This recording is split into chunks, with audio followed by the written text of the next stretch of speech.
Welcome back to the pregame. Time now for our Hodge Construction Player Profile. Tonight it is senior center and linebacker Nick Madsen. And Nick, I guess first off, last Friday night, you guys take on North Cedar, and a bit of a sluggish start to start. You're going into the locker room at 14-14. You came out.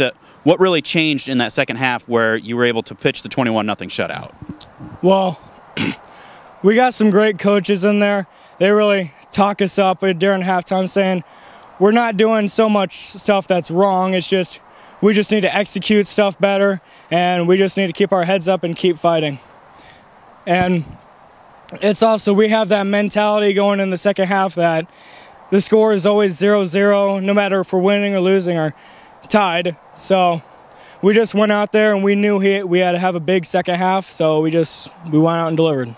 Well, offensively, we've seen a lot of different people in a lot of different places this year. Talk about first, I guess, your opportunity. I mean, John Krall goes down, unfortunately. What's going through your head when all of a sudden you're saying, okay, I'm the guy that has to step in and start snapping the ball? Well, I was actually on kick return when John got hurt. I watched everything unfold right in front of my eyes, so I'm thinking, John's down, he's not getting up.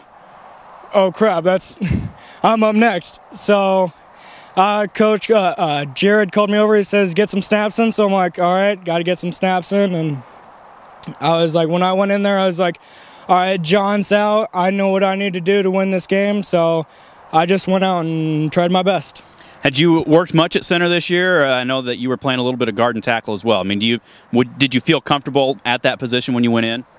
Yeah, towards the beginning weeks, John was out a couple days, not on injury, just personal stuff. And so I stepped in at center, and then as the weeks kept on going on, John was there, so I was like, I'll just try out a guard. And then, but I still had the snapping under my belt a little bit, so I just went out there and did what I knew. Well, we talked to him a little bit, but I want your perspective. And, you know, I was a center myself back in the day, and we never did the shotgun. But what's that like, you know, calling out the line calls, reading everything, and then still being able to deliver that strike back to Brandon or Cooper or whoever's going to be taking the snap, and then figure out who you're blocking?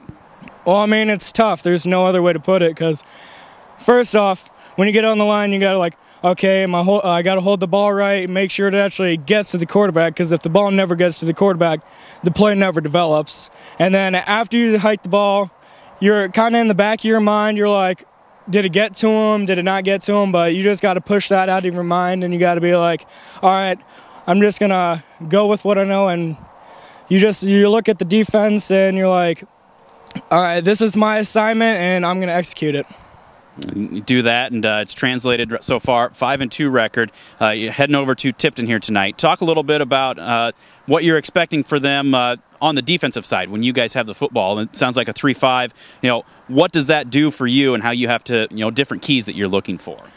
Like you said, Tipton runs a 3-5 defense. So as a center, most of the plays I'm going to be doing, me and the guards would be curting. But since the nose guard is going to be directly over top of me, I'm going to be doing mostly just having to take them by myself. Okay, and then any other keys that you're looking at to try to help, you know, figure out where the play's going? Because, you know, a lot of times with that 3-5, there's a lot of stunting that goes with it. Have they shown a lot of that, or do they play pretty base? We've seen some stunting in the film, and then also when we're doing our starting offense versus scout D, their defense will run some stunts. So it's just like you figure out how the play is going to develop, and then if the linebacker comes up, then you think, all right, he's going to take him or I'm going to take him. So it all comes down to communication as well. Yep. So big game here tonight, basically final 2 games of the regular season, trying to get into the playoffs, but we like to focus on other things as well and talk a little bit about some other activities, other sports or other extracurriculars that you do with your time here at school.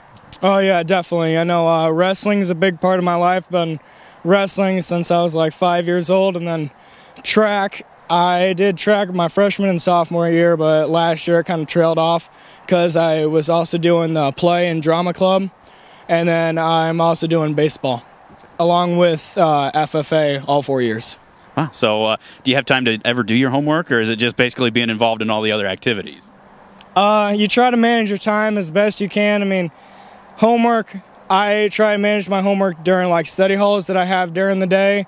And at home, I mean, I try to relax a little bit, but whatever you don't get done in school, you have to do at home so you stay eligible for all those extracurricular activities. So have you done a lot of the drama stuff too, or was last year kind of the first time that you did it? I've been part of the drama club for a couple years now, but last year I was like, you know what? My older siblings had all been in the plays and everything, so I might as well try it out this year, and I really seem to like it, so I think I'm going to do it again this year. Who's the better actor between you and the older siblings? Oh, gosh, that's tough. I honestly, I can't say. It's probably my oldest sister, Chrissy. I mean, she's just, she is probably one of the best actresses I've ever seen. Well, it runs in the family. So plans to do another one yet this year? Yes, I do. We have an upcoming play in the spring. Don't know what it is yet, so once Carthy gives us the green light, then we just go for it. All right, well, you're looking forward to that. Before you know it, though, that spring play will be done. Then you'll be looking at graduation. Baseball season will be over. What's the future hold? Any ideas what you're going to do after you're done with your time here at West Branch? Not a clue. I've been I'm start going on college visits, and I'm wanting to go to a 4-year college for a degree in architecture. Okay. So that's a good goal. At least you know generally what you want, and you can start looking ahead to that. But first things first, taking care of Tipton here tonight, week number 8 game. Nick, thanks very much for joining us here this evening. Thank you. That is Nick Madsen, tonight's Hodge Construction Player Profile. Back with more of the pregame. This is the Bearcast at westbranchfootball.com.